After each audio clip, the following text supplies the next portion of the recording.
Friends, इस video में हम 10th क्लास की एनसीईआरटी बुक फर्स्ट फ्लाइट से प्रोज में second lesson long walk to freedom की स्टडी करेंगे, जिसको नेल्सन रोलिहला मंडेला ने लिखा है। फ्रेंड्स, नेल्सन मंडेला ने एक बुक लिखी थी लॉन्ग वॉक टू फ्रीडम, जो नेल्सन मंडेला की ऑटोबायोग्राफी है। ये लेसन उस बुक का एक छोटा सा पार्ट है। फ्रेंड्स, नेल्सन मंडेला को सभी जानते हैं, जो साउथ अफ्रीका के फर्स्ट ब्लैक प्रेसिडेंट बने। प्रेसिडेंट बनने के लिए उन्होंने बहुत स्ट्रगल किया। उन दिनों अफ्रीका में अपार्थाइड सिस्टम अपने ज़ोरों पर था, यानी रंग भेदभाव सिस्टम। नेल्सन मंडेला ने इसको रोकने के लिए आवाज़ उठाई और उनको 30 साल के लिए इसके लिए जेल में भी जाना पड़ा। फाइनली 1994 में डेमोक्रेटिक इलेक्शन आयोजित हुए और मंडेला की पार्टी अफ्रीकन नेशनल कांग्रेस ने 400 सीट में से 252 सीट जीती और मंडेला अफ्रीका के 300 सालों में फर्स्ट ब्लैक प्रेसिडेंट बने। इनॉग्रेशन सेरेमनी के लिए यानी उद्घाटन के लिए 140 देशों से नेता और शान वाले लोग आए हुए थे और अफ्रीका के 1 लाख से भी ज़्यादा लोग, जिनमें बच्चे, औरतें और सब जातियों के लोग थे। Let's begin the lesson. 10 मई का दिन चमकीला और साफ निकला। पिछले कई दिनों से मैं दुनिया के शान वाले लोगों और नेताओं से घिरा रहा, जो उद्घाटन से पहले अपना सम्मान अदा करने के लिए आ रहे थे। उद्घाटन करने वालों का साउथ अफ्रीका की ज़मीन पर इंटरनेशनल लीडर्स का इकट्ठा होने का सबसे बड़ा मौका था। सेरेमनी खूबसूरत सैंडस्टोन से बने थिएटर में थी, जो प्रेटोरिया में यूनियन इमारतों में से एक थी में पूरी हुई थी। काफ़ी दशकों तक ये गोरों के अधिकार में थी और अब ये अलग अलग रंगों और राष्ट्रों के इकट्ठा होने पर बने रेनबो का स्थान थी, जिसमें साउथ अफ्रीका की फर्स्ट डेमोक्रेटिक बिना जातिवाद सरकार की स्थापना का स्थान था। उस खूबसूरत पतझड़ के दिन मैं अपनी बेटी जेनानी के साथ था। मंच पर मिस्टर डी क्लर्क को सबसे पहले दूसरी बार उपराष्ट्रपति की शपथ दिलाई गई। फिर टाबो मिबेकी को पहली बार उपराष्ट्रपति के रूप में शपथ दिलाई गई। जब मेरी बारी आई तो मैंने संविधान का पालन करने तथा उस पर मजबूत और रिपब्लिक रहने तथा उसके लोगों की भलाई के लिए खुद को पेश करने की शपथ ली। इकट्ठा मेहमानों और देखने वाले संसार को मैंने कहा, आज हम सभी अपनी यहाँ मौजूदगी के द्वारा नई जन्मी आज़ादी को शान और उम्मीद प्रदान करते हैं। बहुत लंबे समय तक जारी खासकर इंसानी मुसीबतों के तजुर्बे के बाद एक ऐसे समाज का जन्म होना ज़रूरी है जिस पर पूरी इंसानियत को फ़ख्र होगा। हम जो इतने लंबे समय तक दुनिया से कटे रहे, आज हमें संसार के अनेकों राष्ट्रों की हमारी खुद की धरती पर मेज़बानी करने का शानदार मौका मिला है। हम हमारे सभी ख़ास इंटरनेशनल गेस्ट का शुक्रिया अदा करते हैं कि वे हमारे अपने लोगों के साथ इंसाफ, सुकून और इंसानी शान की जीत को अपनाने के लिए मौजूद हैं। हमने आखिर में अपनी सियासी आज़ादी हासिल कर ली है। हम खुद अपने लोगों को लगातार जारी गरीबी, दुख, लिंग भेद तथा दूसरे भेदभावों से आज़ाद करने की शपथ लेते हैं। अब इस खूबसूरत धरती पर एक दूसरे पर जुल्म कभी नहीं होगा। इतनी शानदार इंसानी कामयाबी का सूरज कभी नहीं छिपेगा। आज़ादी का साम्राज्य रहे। गॉड अफ्रीका को वरदान दो। कुछ ही लम्हों के बाद हम सभी ने अपनी आंखें डर के साथ ऊपर उठाई, क्योंकि यूनियन बिल्डिंग के ऊपर साउथ अफ्रीकन जेट, हेलीकॉप्टर और लड़ाकू विमानों की दहाड़ का एक शानदार नज़ारा था।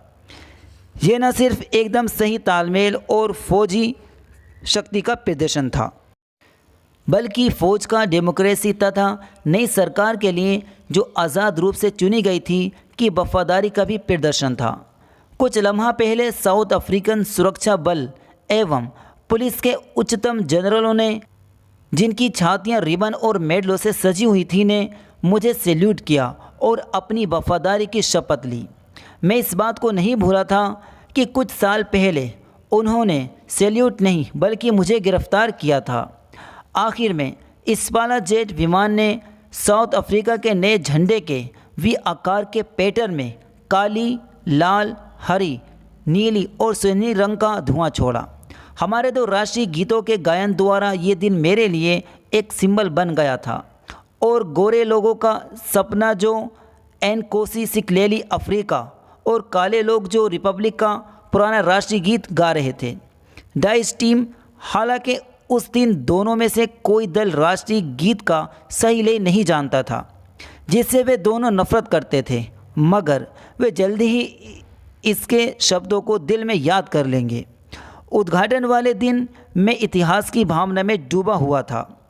20वीं सदी के पहले दशक में खतरनाक एंग्लो बोअर वार के बाद तथा मेरे खुद के जन्म से पहले साउथ अफ्रीका के गोरी चमड़ी वाले लोगों ने अपने भेदभाव खत्म कर लिए थे। अपने खुद के देश के काली चमड़ी वाले लोगों के खिलाफ जाति सत्ता वाली एक व्यवस्था बना ली थी। उस ढांचे ने जो उन्होंने खड़ा किया था, संसार के सबसे कठोर, सबसे बेरहम समाज की बुनियाद डाल दी थी।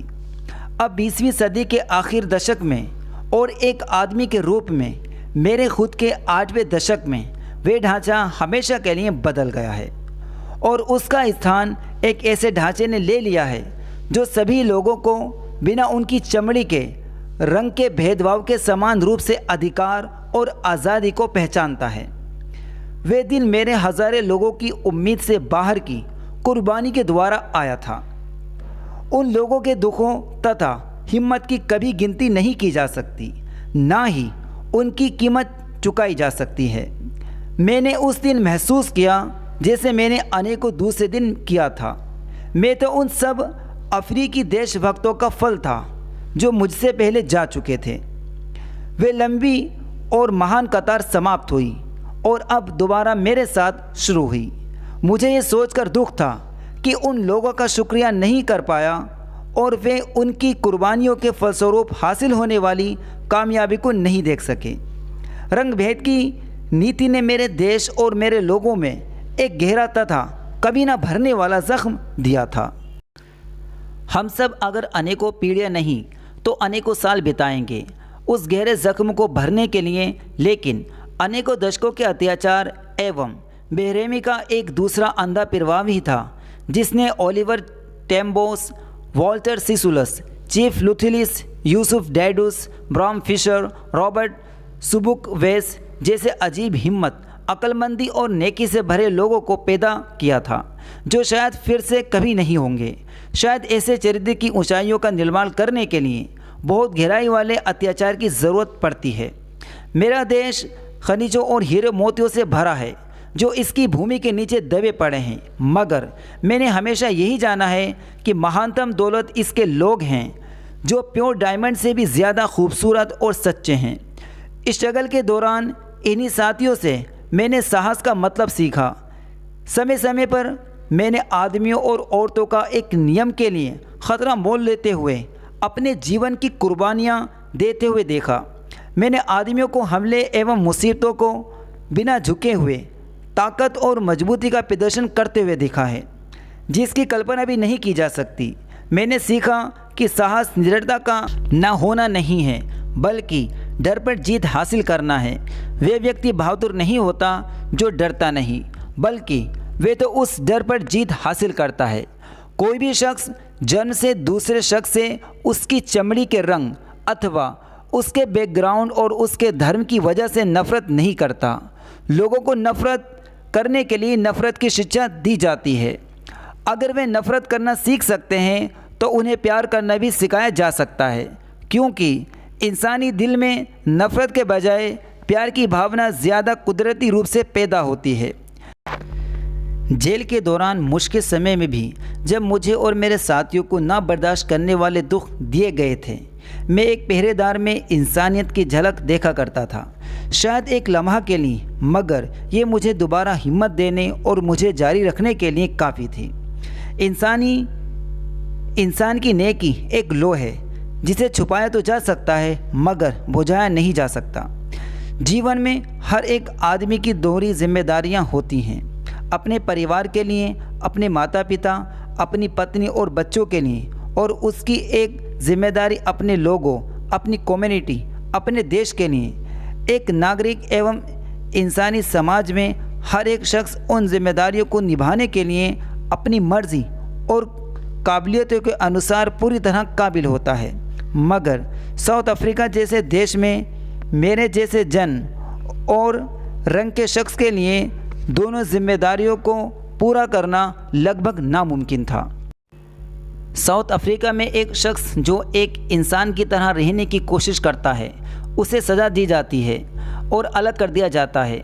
साउथ अफ्रीका में ऐसा शख्स जो अपने लोगों के लिए अपनी जिम्मेदारी को पूरा करने की कोशिश करता था, तो उसे उसके परिवार और उसके घर में उसे अलग कर दिया जाता था और एक अलग जीवन गुजारने पर मजबूर किया जाता था। राज और बगावत की हल्की रोशनी का जीवन। शुरू में मैंने अपने लोगों को अपने फैमिली से ऊपर अहमियत नहीं दी थी, मगर अपने लोगों की सेवा करने की कोशिश में मैंने पाया कि मुझे एक बेटे के रूप में, एक भाई के रूप में, एक पिता के रूप में और एक पति के रूप में जिम्मेदारी निभाने से रोका गया था। मैं आज़ाद होने की चाह के साथ नहीं जन्मा था, मैं आज़ाद पैदा हुआ था, हर तरह से आज़ाद जो मैं जान सकता था। मेरी माँ की कुटिया के पास दौड़ने के लिए आज़ाद, मेरे गांव से होकर गुजरने वाली नदी के पानी में तैरने के लिए आज़ाद, तारों के नीचे मेरा भोजन पकाने और धीमे चलने वाले बैलों की चौड़ी पीठ पर सवारी करने के लिए आज़ाद था।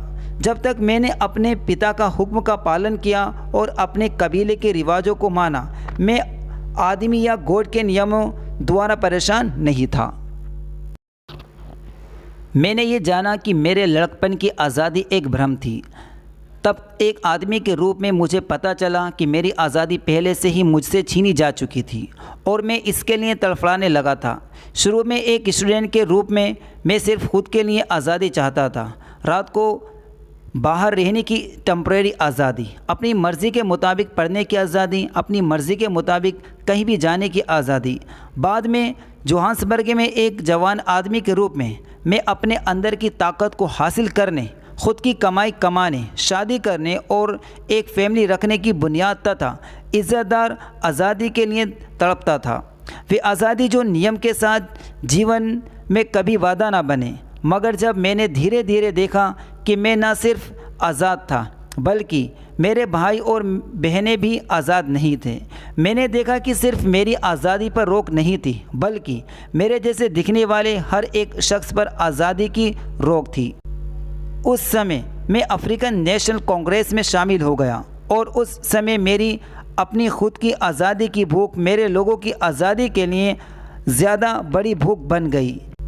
मेरे लोगों की सम्मान से जीने की यही आज़ादी थी जिसने मेरे जीवन को गतिशील बना दिया था, जिसने एक डरने वाले शख्स को हिम्मत वाला इंसान में बदल दिया था, जिसने एक कानून का पालन करने वाले वकील को अपराधी बना दिया था, जिसने प्यार करने वाले पति को बेघर कर दिया, जिसने जीवन को प्यार करने वाले शख्स को एक कंगाल शख्स में बदल दिया। मैं अगले शख्स से ज़्यादा गुण वाला और खुद की कुर्बानियाँ देने वाला नहीं हूँ, मगर मैंने पाया कि मेरे लोग आज़ाद नहीं हैं, तो मुझे मिली थोड़ी आज़ादी मुझे आनंद नहीं दे रही थी। आज़ादी बची हुई नहीं होती है। मेरे लोगों में से एक के ऊपर पड़ी जंजीर भी सभी पर पड़ी जंजीर के समान थी। मेरे सभी लोगों पर पड़ी जंजीर मुझ पर पड़ी जंजीर थी। मैं जानता था कि जालिम को उसी तरह आज़ाद करना पड़ता है जिस तरह पीड़ित को। एक शख्स जो दूसरे की आज़ादी का नुकसान करता है खुद नफ़रत का कैदी होता है। वे तंग दिमाग एवं तंग नज़री की सलाखों में बंद होता है। मैं सही मतलब में आज़ाद नहीं हूँ अगर मैं किसी की आज़ादी छीनता हूँ, उसी तरह जैसे कि मुझसे मेरी आज़ादी छीन ली जाए। गुलाम बनाने वाला और गुलाम समान रूप से इंसानियत से दूर होता है। दोस्तों, अगर आपको ये वीडियो पसंद आई है तो हमारी वीडियो को लाइक करें और हमारे चैनल इफ्तिसर को सब्सक्राइब करें। Thanks for watching this video.